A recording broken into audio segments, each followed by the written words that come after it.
సావిత్రిబాయి పూలే 194వ జయంతి ఉత్సవాల సందర్భంగా సంగారెడ్డి జిల్లా పటాన్చెరు నియోజకవర్గంలోని బీసీ రాజ్యాధికార సమితి తెలంగాణ రాష్ట్ర కార్యదర్శి మెదక్ ఎంపీ స్వతంత్ర అభ్యర్థి అచ్చ నాగమణి ఆధ్వర్యంలో ముగ్గుల పోటీలు ఘనంగా నిర్వహించారు. ఈ కార్యక్రమానికి ముఖ్య అతిథులుగా ఐకేపీ అసిస్టెంట్ మేనేజర్ శ్రీనివాస్ హాజరై ముగ్గుల పోటీలను ప్రారంభించారు. ఈ సందర్భంగా వారు మాట్లాడుతూ సుమారు 100 మంది మహిళలు ముగ్గుల పోటీలో పాల్గొన్నారని తెలిపారు. ఇందులో గెలిచిన వారికి మొదటి బహుమతి, రెండో బహుమతి, మూడో బహుమతి ఇవ్వడం జరిగిందన్నారు.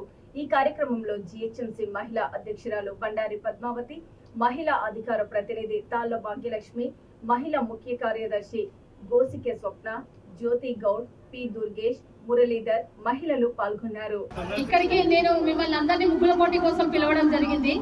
నాకు సపోర్ట్ చేసిన శ్రీనివాస్ అన్నగారికి కానీ, ఇక్కడికి వచ్చిన మహిళలందరికి కానీ చాలా ధన్యవాదాలు తెలుపుకుంటున్నాను. ఇప్పుడు ఇక్కడ మనము కలర్లు వేయకుండా ముగ్గులు వేసుకున్నాం కదా అందరికి, దానికోసం రీజన్ చెప్పమంటారా? ఆ ముగ్గులు కలర్లు వేయడం వల్ల మన చేతులకు హాని జరుగుతుంది, కళ్ళకు హాని జరుగుతుంది. ఈ ప్రకృతికి విరుద్ధమైన పనులు కాబట్టి దానికి మేము సమ్మతించలేదు. అందువల్ల మనము పద్ధతుల ప్రకారం అంటే సంప్రదాయ పద్ధతుల ప్రకారంగా ముగ్గులు వేయాలని చెప్పేసి ఓన్లీ పిండి ముగ్గుతోనే ఇక్కడ ముగ్గులు వేయడం జరిగింది. నిజంగా నేను చెప్పిన దానికి అందరూ కూడా సంతోషంగా వచ్చి ఇక్కడ ముగ్గుల పోటీలో పాల్గొన్నారు. చాలా మంది కలర్లు వేయకపోతే ఇబ్బంది పడతామేమో, మాకు ప్రైజులు రాకపోవచ్చు లేదా ఇంకేదైనా బాధపడకండి. ఇక్కడికి వచ్చిన వాళ్ళకు ప్రతి ఒక్కరు కూడా ప్రైజ్ ఇస్తానని చెప్పాను. ఎందుకు తెలుసా? అది కూడా ఎందుకో చెప్తున్నా వినండి.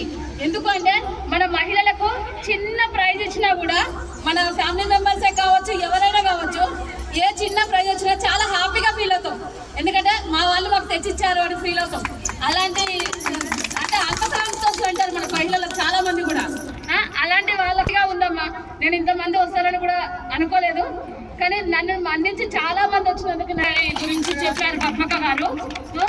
నేను కూడా ఒక చిన్న మాట చెప్తున్నామ్మా. ఈ రోజు మన బతుకులు మారాయి. మనం ఒక జాబులు చేసుకుంటున్నాం కావచ్చు, లేదంటే ఇంకేదైనా చేస్తున్నాం కావచ్చు.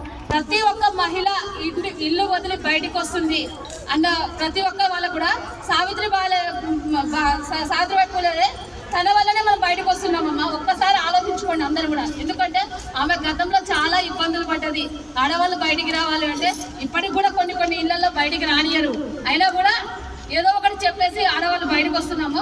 అలానే ఏదైనా కూడా ఒక సంప్రదాయ పద్ధతుల ప్రకారం మనం పాటించుకోగలిగితే మనం ముందు తరాల వాళ్ళకు మంచి భవిష్యత్తు ఇచ్చిన వాళ్ళం అవుతాము. చిన్న వాళ్ళకు పెద్ద వాళ్ళకు అందరికీ చాలా కృతజ్ఞతలు తెలియజేసుకుంటున్నాం. చాలా ధన్యవాదాలు చెప్తున్నాం. సావిత్రిబాయి పూలే ఈరోజు 194వ జయంతి.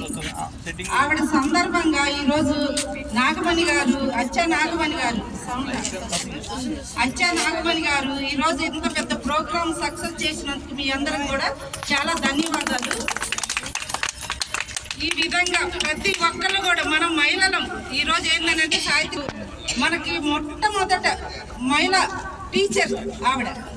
మన భారతదేశంలోనే మొట్టమొదట మహిళా టీచర్గా ఉంది. ఆవిడ ఎంత కష్టపడ్డదంటే మన బీసీ, ఎస్సీ, ఎస్టీ, మైనారిటీ ఎవరికైనా సరే చదువుకోవటానికి ఇంతకు ముందు ఫస్ట్లో చదువుకోవటానికి మనకి అత్యంత వర్గాల వాళ్ళు ఏం చేసేవాళ్ళు అంటే, అరే మీరు చదువుకుంటే మీకు ఈ గండాలు ఉన్నాయి, ఆ గండాలు ఉన్నాయి అనేసి మనకి చదువు లేదనేసి ఎంతో చిన్న చూపు చూసేవాళ్ళు.